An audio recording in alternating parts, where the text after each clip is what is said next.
트럼프 행정부가 일부 영주권 신청 처리를 일시 중단하고 추가적인 심사를 진행한다고 발표했습니다. 트럼프 대통령이 선거에서 투표하려면 반드시 시민권을 증명하도록 하는 행정명령을 발효했습니다. 다음 달 2일부터 미국에 들어오는 모든 자동차에 25% 관세를 매기겠다고 트럼프 대통령이 오늘 공식 발표했습니다. 미국 외교 안보 라인이 전쟁 기밀을 민간 메시저에서 논의하고 외부에 유출까지 했다는 논란이 일파만파 커지고 있습니다. 민주당 이재명 대표가 공직선거법 위반 항소심에서 무죄를 선고받았습니다. 시청자 여러분 안녕하십니까? 3월 26일 수요일 SBS 뉴스 시작합니다. 트럼프 행정부가 난민과 망명 신청자들에 대한 영주권 신청 처리를 일시 중단하고 추가적인 심사를 진행한다고 발표했습니다. 또 합법적으로 영주권을 신청한 이민자들에 대한 심사도 한층 엄격해지면서 전체 영주권 발급 건수가 크게 줄어들 거라는 전망이 나오고 있습니다. 오늘 첫 소식 이두현 기자의 보도입니다. 국가안보 강화를 위한 행정명령에 서명한 도널드 트럼프 대통령. 이 행정명령에 따라 연방이민서비스국은 최근 난민과 망명 지위를 받은 사람들의 영주권 신청 심사를 중단했습니다. 국가안보 우려와 공공안전 강화 등을 이유로 추가 조사가 완료될 때까지 중단한다는 겁니다. 난민 신청이 많지 않은 한인들에게는 크게 영향이 미치지는 않지만 중국과 중동국가 출신의 신청인들에게 큰 영향을 미칠 것으로 분석됩니다. 중국인들은 전통적으로 난민 신청을 많이 해오고 있습니다. 그리고 중동 국가 출신 중에서도 하는 사람들이 있고요. 이 사람들은 그동안 거짓 정보로 난민 신분을 받아내는 사람도 다수 있었고 테러리스트 조직과 연관된 사람들도 일부 있었기 때문에 보다 면밀하게 조사하겠다는 그런 뜻으로 볼 수가 있습니다. 더구나 합법적으로 영주권을 신청한 이민자들의 영주권 발급 건수도 대폭 줄어들 전망입니다. 특히 트럼프 대통령이 이민서비스국 국장에 초강경파로 알려진 조셉 에드로우를 임명한 만큼 영주권 심사 과정이 한층 더 엄격해질 가능성이 높아졌습니다. 또 트럼프 행정부의 연방 공무원 감축 정책으로 이민국 내부 인력 부족이 가속화되면서 영주권 진행 과정이 더욱 지연될 가능성이 크다는 우려도 나오고 있습니다. 1순위는 현재 대기기간, 즉 우선일자 대기기간이 없는 상태인데 우선일자 대기기간이 생길 수도 있고요. 2순위, 3순위 같은 경우는 3년 혹은 5년까지도 기다려야 하는 상황인데요. 이 기간이 더 길어질 수도 있습니다. 이민서비스국은 영주권과 시민권 신청자들에 대한 SNS 계정 검토를 포함한 심사를 강화하며 반미 성향 게시물이나 테러 조직 연관성이 의심될 경우 이민 혜택을 거부하고 있습니다. 전문가들은 앞으로 이민 심사 강화와 함께 추가적인 규제가 이어질 가능성이 높은 만큼 영주권 신청자들이 이에 대비해 철저한 서류 준비와 신속한 대응이 필요하다고 조언하고 있습니다. LA에서 SBS 이두현입니다. 트럼프 대통령이 선거에서 투표하려면 반드시 시민권을 증명하도록 하는 행정명령을 발효했습니다. 트럼프 대통령은 어제 투표 절차를 변경하는 행정명령에 서명하고 유권자 등록 시 여권이나 출생증명서 등 증빙서류 제출을 의무화했습니다. 또 이번 조치에 따라 모든 주정부가 보유한 유권자 명단과 관리 기록을 국토안보부 등 연방정부가 직접 검토할 수 있도록 했습니다. 이에 대해 투표권 옹호단체들은 강하게 반발하고 있습니다. 적법한 투표권이 있지만 여권이나 출생증명서가 없는 유권자가 수백만 명에 이를 수 있다며 우려를 나타냈습니다. 트럼프 대통령이 다음 달 2일부터 미국에 들어오는 모든 자동차에 25% 관세를 매기겠다고 오늘 공식 발표했습니다. 자동차는 대미 수출 1위 품목인 만큼 한국 경제에도 타격이 있을 것으로 보입니다. 워싱턴에서 남승모 특파원입니다. 트럼프 미 대통령이 미국으로 수입되는 모든 자동차에 25% 관세를 부과한다고 발표했습니다. 다음 달 2일부터 발효돼 3일부터 관세를 걷어들일 거라고 말했습니다. What we're going to be doing is a 25% tariff on all cars that are not made in the United States. If they're made in the United States, there's absolutely no tariff. 기존 2.5% 기본 관세에서 시작해 25%로 올릴 계획입니다. 지난 12일 부과가 시작된 철강과 알루미늄에 이어 두 번째 품목별 관세입니다. 백악관은 이번 관세로 매년 1,000억 달러, 147조 원 이상의 세수를 얻을 것으로 기대한다고 밝혔습니다. 우리나라의 경우 자동차가 대미 수출 1위 품목이어서 타격이 우려됩니다. 지난해 우리나라 자동차 대미 수출 규모는 347억 달러, 약 51조 원으로 전체 자동차 수출의 49.1%, 거의 절반에 육박합니다. 수출 물량의 경우 현대 기아차가 97만 대, GM이 41만 대가량인데 현재대로라면 이 물량 모두 관세를 피하긴 어려울 걸로 보입니다.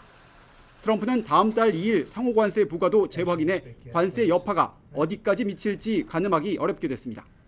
이런 가운데 현대차 그룹은 미국 동남부 조지아주에 오늘 새 공장을 열었습니다.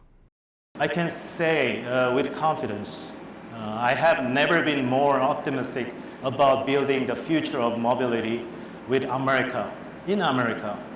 현대차 엘라베마 공장, 기아 조지아 공장에 이은 미국 내 세 번째 자동차 공장입니다. 현대차 그룹은 이번 준공으로 미국 내 100만 대 생산 체제를 갖추게 됐습니다. 또 추가로 생산 시설을 늘려 전체 120만 대 규모로 확대한다는 계획입니다. 워싱턴에서 SBS 남승입니다. 네, 일부 미국 기업들이 채용 계획을 축소하고 있는 것으로 나타났습니다. 리치몬드 연방준비은행이 400여 명의 최고 재무 책임자, CFO들을 대상으로 한 조사에 따르면 미국 기업의 25%가 채용 계획과 지출 계획을 축소한 것으로 나타났습니다. 트럼프 대통령의 무역 전쟁에 대한 우려 때문입니다.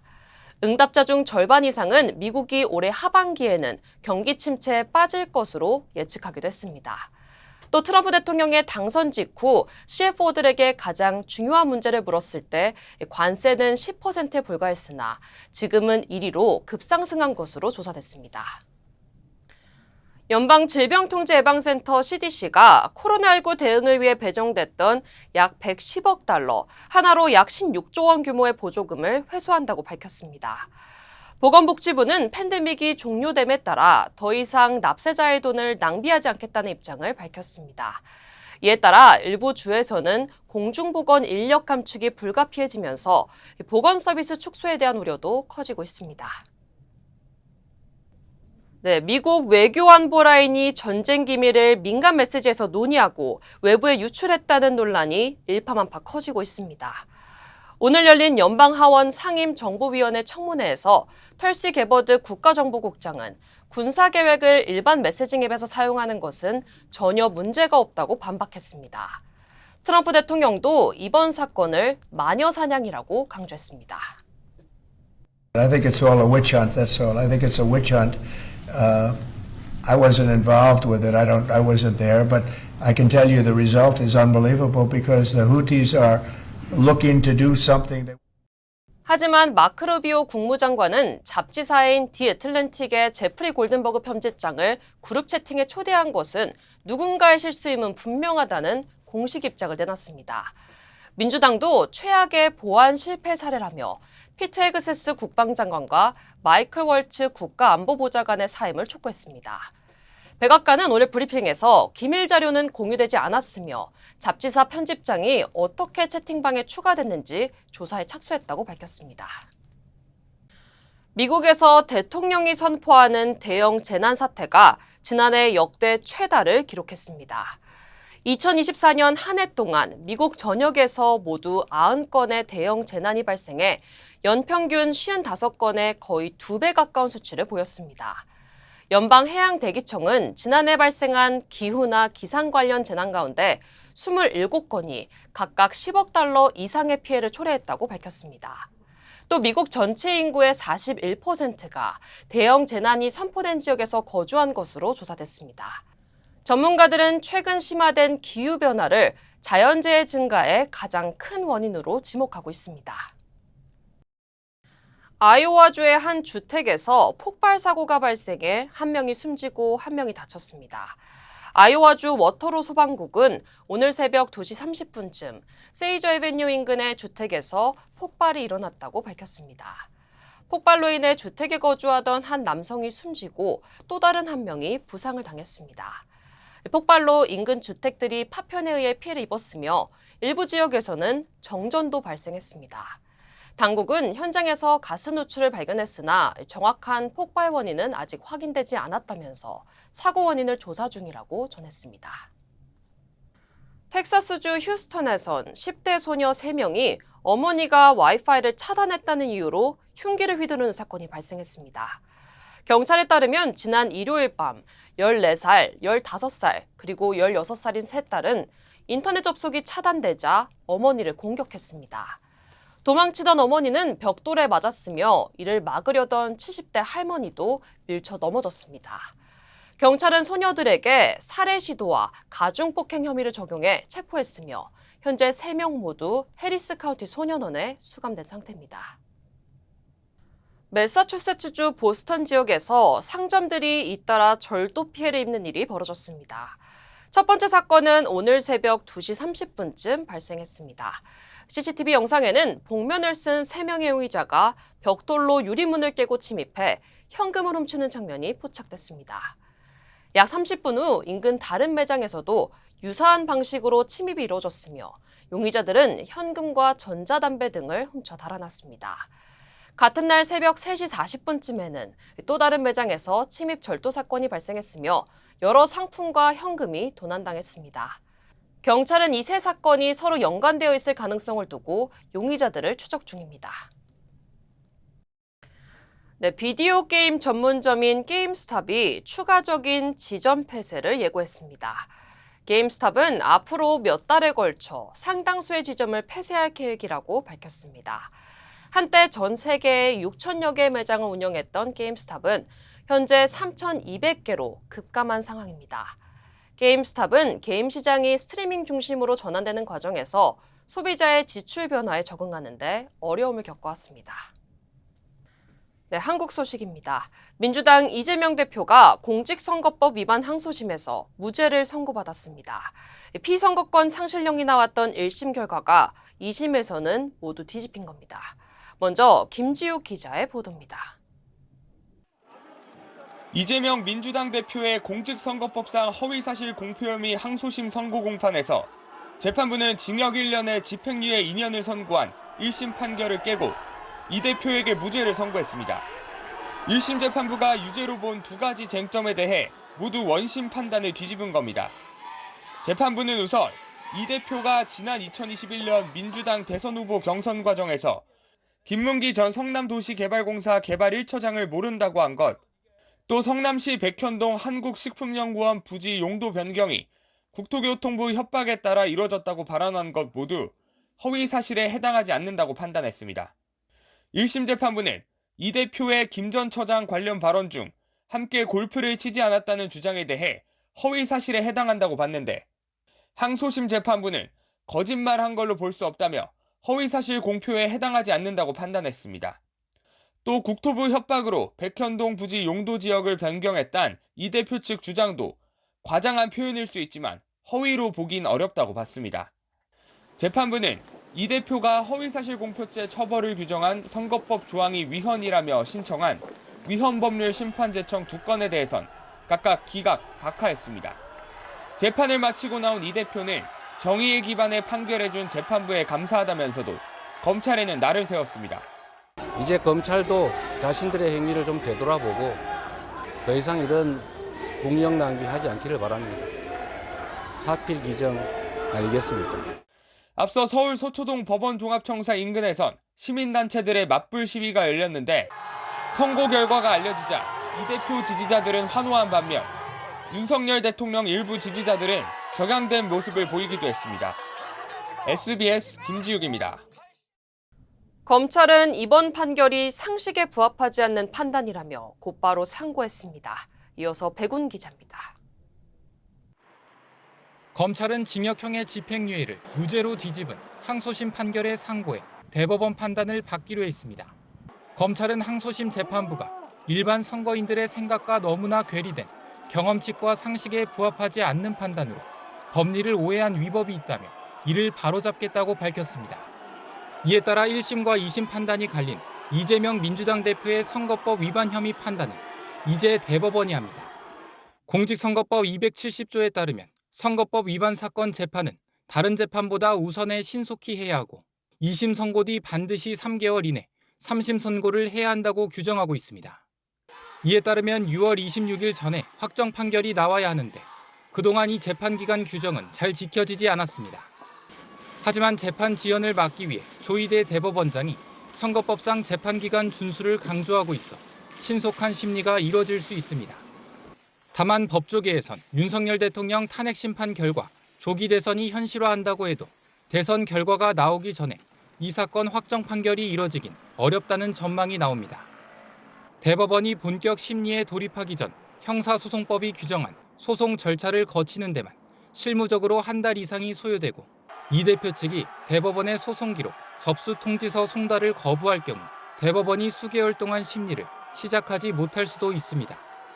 만일 심리가 시작된다면 대통령의 불소추 특권을 규정한 헌법 84조 해석을 두고 다시 정치권 공방이 오갈 것으로 보입니다.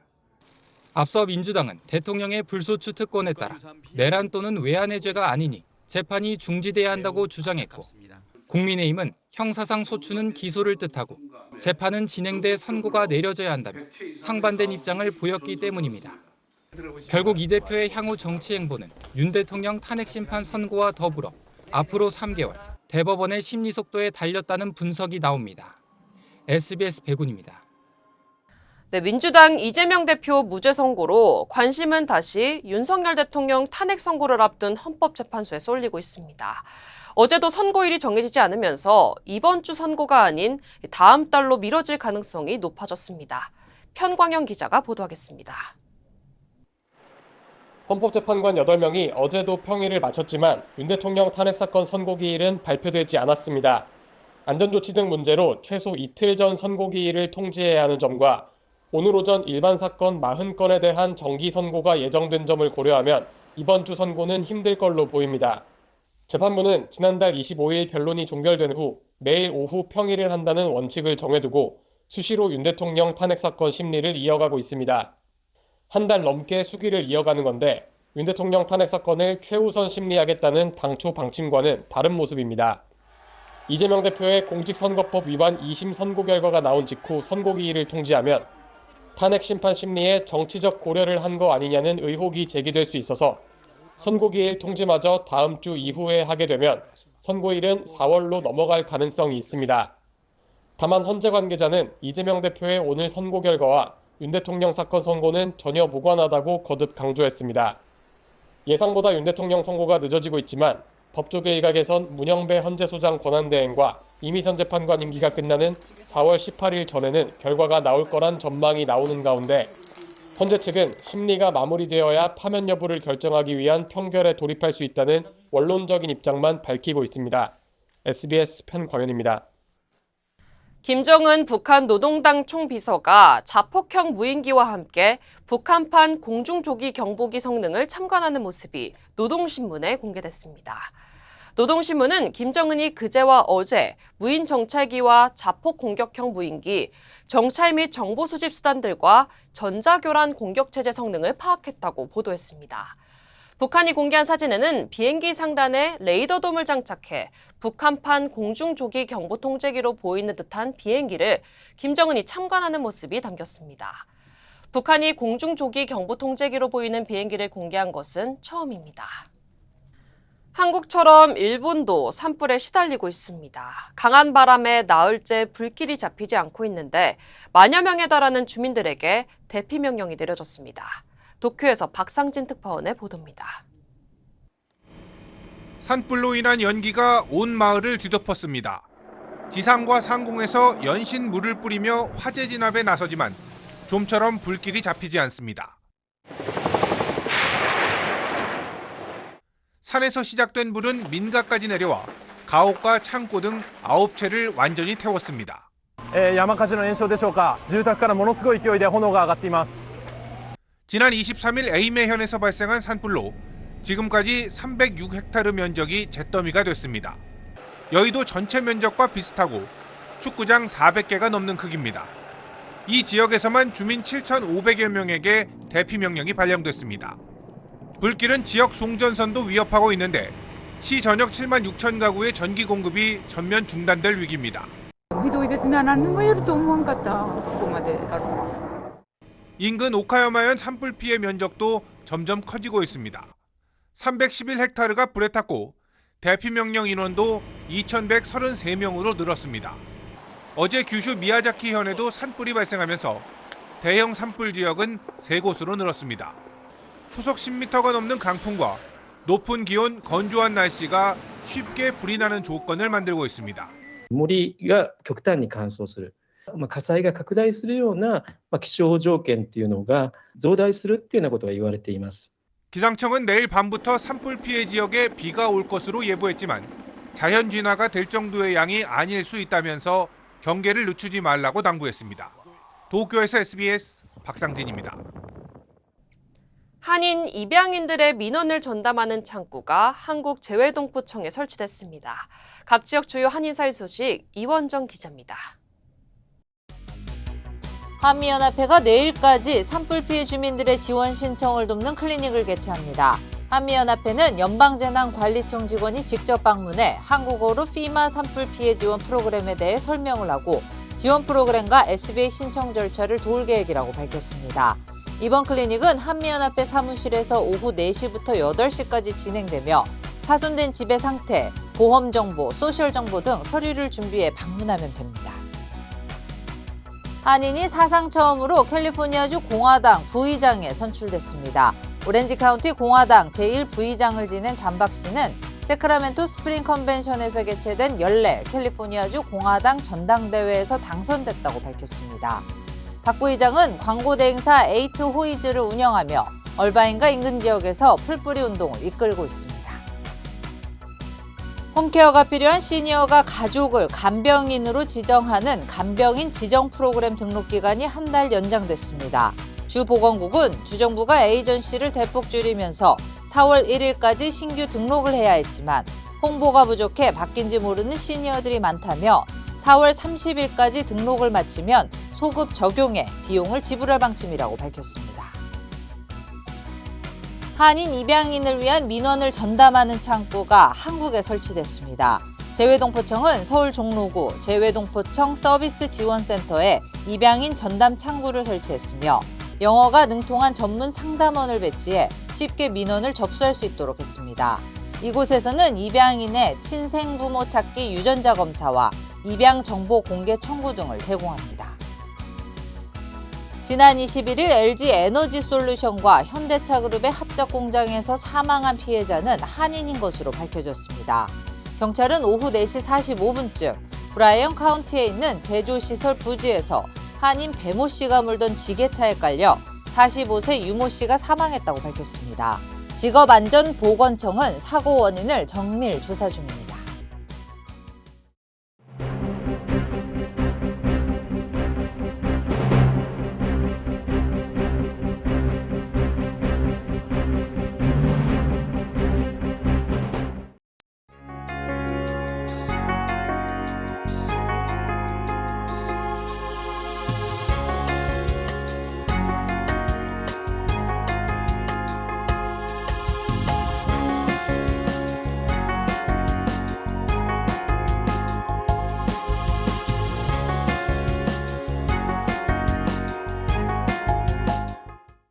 (3월 26일) 수요일 SBS 뉴스 마칩니다. 시청해주신 여러분 고맙습니다.